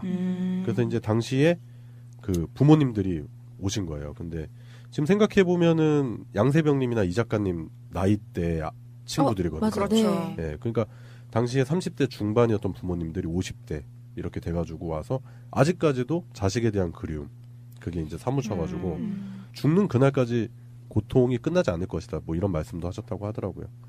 그래서 결국 이제 안전한 세상이 만들어지기를 그렇게 기원한다 하셨고, 그 관련해서 이제 화성시에서 497억, 그러니까 한 500억 원을 들여서 시랜드 부지랑 옆에 있는 이제 토지를 매입을 해가지고 시랜드 희생자 추모 공간을 조성하고 청소년 수련원을 조성하고 있다. 뭐 이런 얘기가 있더라고요. 그 돈으로 조성하기 전에 잘 지었으면. 그렇죠. 그 뭐 한참 지난 얘기긴 하지만 그래도 잊지 않고 이렇게 뭐 추모 사업이 벌어지면서 결국에는 또 한번 경각심을 준다는 건 또 좋은 취지인 것 같고요. 뭐 이 작가님 짚으신 대로 애초에 이런 사건이 없으면 참 좋잖아요. 그래서 또 그런 부분도 많이 안타깝네요. 근데도 이 이후에도 99년도뿐만이 아니고 청소년 수련원에 관한 문제가 계속 몇 년에 한 번씩 터지잖아요. 그렇죠. 네, 안전대책이라든지 이런 게 우리가 세월호 사건 이후로도 아직까지도 그런 문제, 박근혜 정부 안에서 그런 문제가 전혀 해결되지가 않았잖아요. 그래서 이제 새로 들어서 이제 문재인 정부에 그걸 많이 기대를 해보는 거죠. 99년도에 있었던 중요한 사건 중 첫 번째, 시랜드 화재 사고, 그 사고를 한번 짚어봤고요. 두 번째 사고도 참 안타까운 사건인데 제가 이거를 당시에 뉴스로 봤는데 그 충격이 가시지가 않아요. 다 아실 겁니다. 아마 대구 어린이 황산 테러 사건이라고 아이가 집 근처 골목에서 누군가에 의해서 황산에 테러를 당한 거예요. 그 수법이 너무 악랄하더라고요. 예, 너무 쇼킹했어요, 이거는. 근데 그 당시에 유일한 목격자가 어린 청각장애인이었기 때문에 그 확실한 증언을 받지 못했고 또 경찰 쪽에서도 태환이의 증언을 뭐 유의미하게 받아들이지 않았기 때문에 수사가 제대로 되지 못한 점이 있죠. 지금까지도 이 사건을 가지고 이제 경찰의 무능한 초동 수사에 대해서 많이 회자가 된 사건인데 당시 그 아까 이 작가님 짚었던 그 청각장애 있잖아요. 네. 그분이 지금 현재 대학생으로 사회생활하는데 전혀 무리가 없었고 그래요. 당시에도 그게 지능지수가 낮다거나 그런 문제가 아니거든요. 그런데 그 아이의 증언을 무시하고 그리고 태환이가 증언했었던 부분도 무시하고 그리고 부모가 태환이에게 물어봐서 이렇게 나왔던 증언도 다 무시하고 결국에는 그런 총체적 난국 때문에 초기 수사가 되게 중요하잖아요. 사건이 나면. 맞아요. 근데 그런 부분을 다 놓친 거예요. 그래서 2005년도에 수사본부를 해체했다가 또 단체랑 유가족들이 요구하니까. 네. 근데 그때까지만 해도 제가 아주 숙맥이었습니다. 귀여웠겠다. 네, 그래가지고 막 고백도 못하고 쭈뼛쭈뼛대고 멀리서 바라보기만 할 뿐. 스토커다, 스토커. 스토커가 아니고, 그때는 흔했어, 이런 게. 근데 어떻게 실시가 되셨네. 친구들이 좀 도와줬고. 역시. 숙맥들은 친구들이. 제가 또 첫인상이 그렇게 나쁜 편은 아니라서. 네. 진짜요? 아닌가? 네, 그렇습니다. 네.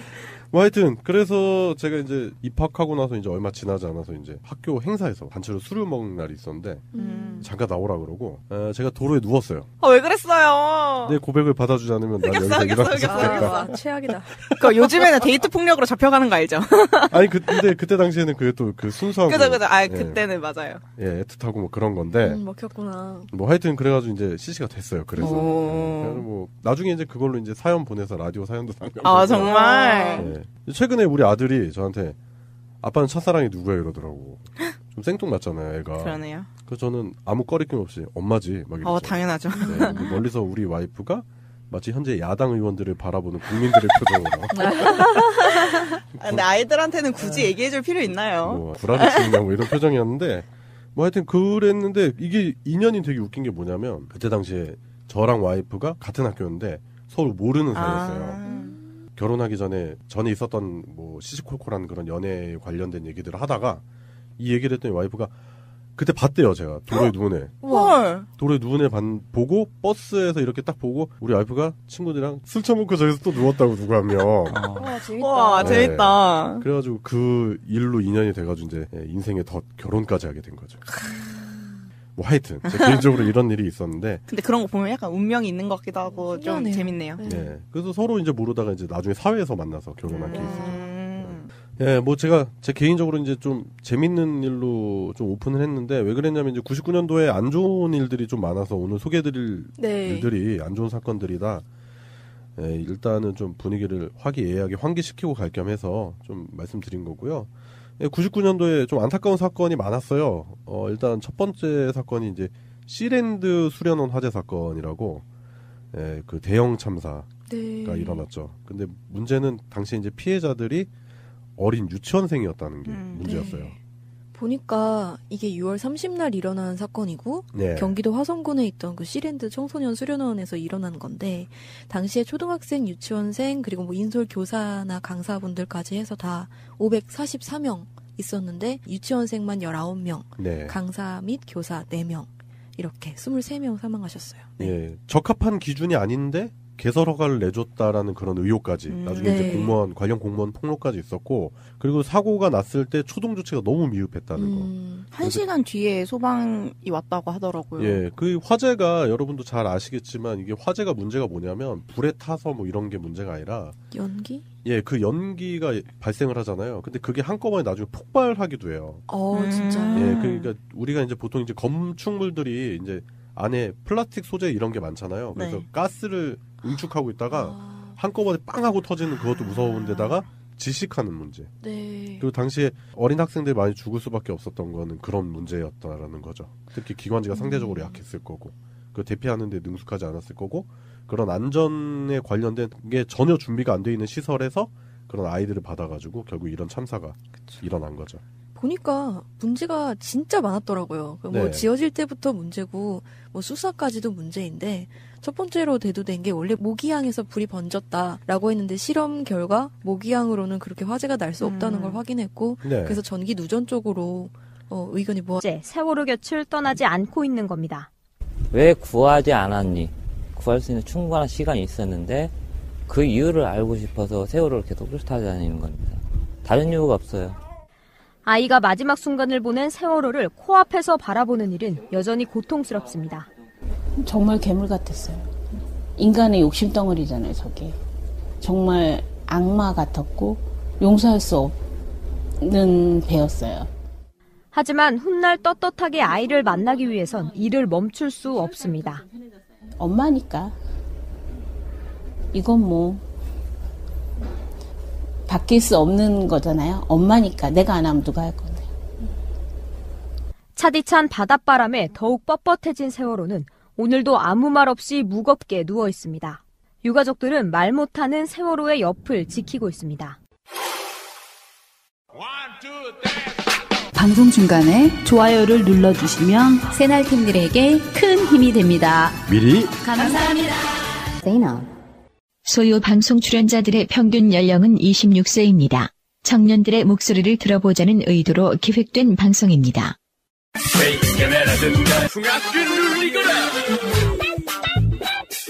소리 없이 요란한 방송 새날 소요 방송 시작하겠습니다. 반갑습니다. 안녕하세요. 안녕하십니까. 예, 오늘도 세 분 자리하셨습니다. 양세병님, 안녕하세요. 예, 송병호님. 안녕하십니까. 예, 지난주 결방하셨죠? 결방에 빛나는. 네, 지난주 결방에 빛나는 송병호님 나오셨고요. 예, 이 작가님 나오셨습니다. 안녕하세요. 예, 오늘도 세 분과 함께 소요 방송 본격적으로 시작해 보겠습니다. 제도로서의 민주주의가 흔들리고 구타는 일은 이제 없습니다. 민주주의가 밥이고 밥이 민주주의가 되어야 합니다. 예, 어느덧 정식 코너로 자리 잡았죠? 이게 너무 좋아요, 사실. 근데 얼마 안 남았잖아요. 이거 아쉬워. 이에이치카가 얘기했잖아요. 역사는 과거와 현재의 끊임없는 대화다. 지겹다 그거. 인정. 그 예. 책을 읽었더니 지겨워. 아, 그래요? 네. 하여튼 예, 소유 방송이 벌써 99화네요. 네. 그럼 99화면은 네. 이번으로 이 코너 끝나는 거예요? 지금 고민 중입니다. 너무 아쉬워요, 사실. 근데 매번 준비하는 저도 부담이 되거든요. 그럼 101화가 되면 이제 101년에 있었던 일을. 101년? 아예 과거로 가서. 아예 과거로 가서. 그것도 나쁘지 않은데. 101년 정도면 드디어 고구려에서 뭐 이러면서 네, 고국 천왕이 탄생하셨습니다. 재밌잖아. 네, 드디어 뭐 백제가 뭐 드디어 고대 국가의 틀을 달았네요. 막 안 되겠다. 언제까지 해야 되지? 저희 죽어도 조선까지 못 가겠네요. 이거는 이제 봐서 이제 2000년대 초반 얘기도 재밌는 얘기가 많고 네. 또 되짚어볼 만한 사건들이 많기 때문에 2000년대로 넘겨야죠. 아무래도. 예, 그래서 뭐 100일하면 2001년 뭐 이런 식으로 해야 되는데 예, 그건 뭐 오로지 제 의지에 달려 있는 문제라. 네. 화이팅. 네. 일단 99화죠. 그래서 99년도에 있었던 일들을 짚어볼 건데요. 네. 예, 일단 뭐 개인적으로 저는 99년도에 드디어 대학교에 들어갔습니다. 축하드려요. 1년 동안 비둘기똥 피해가면서 도시락 까먹던 그 보람을 느끼게 된 그런 날인데 99년도에 이제 대학을 들어가서 제가 드디어 첫사랑을 CC로 과 CC로 하게 되는 그런 일이 있었죠. CC 좋았어요. 저희는 여대여가지고 네. 경험해볼 수가 없는 문화라. 있을 수도 있지, CC가. 그러니까 제가 경험할 수는 없어서. 당연히 많죠. 성향은 아니고. 99년도 이제 CC가 됐는데 제가 그 전까지 이제 숙맥이었어요. 지금 딱 안 그래 보이잖아요. 그럼요. 네, 막 노련하고 막 달고 다른 사람 같은데. 달고 달았다니요. 13년도에 또 재수사가 이루어졌는데 그마저도 당연히 초동수사가 안 됐으니까 그때 와서 뭘 할 수 있었겠어요. 그럼요. 13년이나 지난 사건이고 그때 당시에 경찰들이 얼마나 무능했냐면은 그 증거물품을 막 섞어가지고 무슨 짓이죠 그게? 그래서 결국 나중에 경찰이 그걸 인정을 했어요. 자기들 그 초동 수사에 문제가 있었다. 근데 그럼 뭐합니까? 아까운 어린 생명은 또 하늘로 간 거죠. 네. 아직까지도 영구 미제로 남게 된 결국 공소시효가 15년도에 끝난다고 하더라고요. 이게 이제 그 뒤로 그 태완이법. 네, 일명 태완이법. 예, 그러니까 강력 그 사건에 대해서는 공소시효를 없애는 법이 생겼지만 결국 그 정작 그 태완이의 사건, 그 대구 아동 황산 테러 사건은 이 법에 적용을 못 받는 아이러니가 벌어진 거죠. 네, 대신에 이 법으로 그 드들강 살인 네, 드들강 살인 사건 해결됐죠. 네. 예. 그리고 약촌 오거리 살인 사건도 네, 성공을 맞아요. 받았다고. 아, 이런 거 보면 참 그 어린 생명이 우리에게 남기고 간 그 질문 그런 부분에 대해서 잘 생각을 해봐야 되는 그런 사건인 것 같고요. 예, 경찰도 많이 반성을 해야죠. 근데 아직까지도 그 경찰들이 초동 수사를 미흡하게 한 부분 때문에 시시비가 잘 가려지지 않는 사건들이 많잖아요. 그렇죠. 그 과정 중에서는 피해자는 또 2차 피해, 3차 피해를 계속 당해야 되는 거고요. 그렇죠. 이번에 안젤리나 졸리가 얘기한 성폭력이 왜 벌어지는가 네. 그거에 대한 3가지 우리 사회의 잘못된 인식 뭐 이런 거 얘기하는 거에서도 잠깐 나오는데 과학 수사 방법이라든가 증거를 남기는 능력 같은 거 그게 이제 범죄 해결에 많이 도움이 되기 때문에 굉장히 중요한 건데 지금은 이제 만약 이런 사건이 벌어진다 쳐도 네. 거리 곳곳에 CCTV가 다 달려 있잖아요. 그렇죠. 네. 그 과정에서 99년부터 지금까지 사람들이 이 사건을 통해서 경각심을 갖고 고쳐나가려고 계속해서 CCTV를 여러 가지 막 설치하고 네. 수사기법을 발달시키고 뭐 그런 계기가 되지 않았을까 뭐 그런 생각을 해보네요. 결국 한 생명의 희생을 통해서 다른 생명들이 또 보호받을 수 있는 그런 일이 되지 않았나 그런 생각도 드네요. 그래요. 분위기가 좀 많이 다운됐네요. 또 안 좋은 사건들 얘기하다 보니까. 근데 99년도에 또 다른 사건으로는 이제 뭐 또 신창원 탈옥 사건. 네. 그때 그 신창원 티셔츠 엄청 유행하지 않았어요? 최고였습니다. 그게 뭔가요? 신창원 쫄티라고. 되게 독특한 그래픽이. 네. 이렇게 이거 뭐라고 설명을 해야 되나. 그 TV 연결 끊기면 지지직하는 네. 그 화면처럼 생긴 티셔츠였는데 네. 되게 유행을 많이 했었던 걸로 기억이 나요. 네. 그래가지고 그때 당시 이제 동대문에서 그게 물량이 없어서 못 팔 정도로 많이 나갔다. 화이트 노이즈 화면이라고. 그게 원래는 되게 비싼 고가래요. 아, 그래요? 예, 근데 이제 사람들이 그걸 다 살 수 없으니까 이미테이션도 네. 많고 또 연예인들이 또 이제 방송이나 이런 데서 그런 거 막 흉내내는 것도 좀 있었어요. 뭐 신창원 씨 흉내내고 막 그런 부분도 있었고 돈을 훔쳐가지고 가난한 사람들을 도와줬다 뭐 이렇게 얘기하지만 결국에는 이제 검거돼서 징역을 살게 되셨죠. 예, 그래요. 99년도에 있었던 사건을 한번 이야기해봤습니다. 오늘의 이슈. 예, 오늘의 이슈입니다. 오늘의 이슈 첫 번째는요. 포항 지진 안타까운 사건이 일어났었죠. 네. 이런 안타까운 사건을 정치적으로 이용하는 모습들을 보이는 사람들이 있어서 얘기를 해보겠습니다. 예, 먼저 홍준표.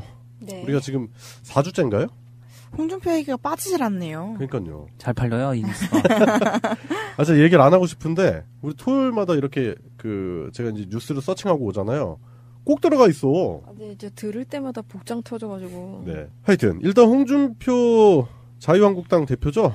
이분이 원전괴담이라는 말을 썼네요. 좌파들이 퍼뜨린 원전괴담에 과거 광우병 괴담처럼 속지 말라 뭐 이런 얘기를 한 것 같은데 네. 제가 원전괴담을 한번 검색해봤어요. 구글에다가. 네. 근데 뭐가 원전괴담인지 알 수가 없더라고요. 아니 이게 원전괴담이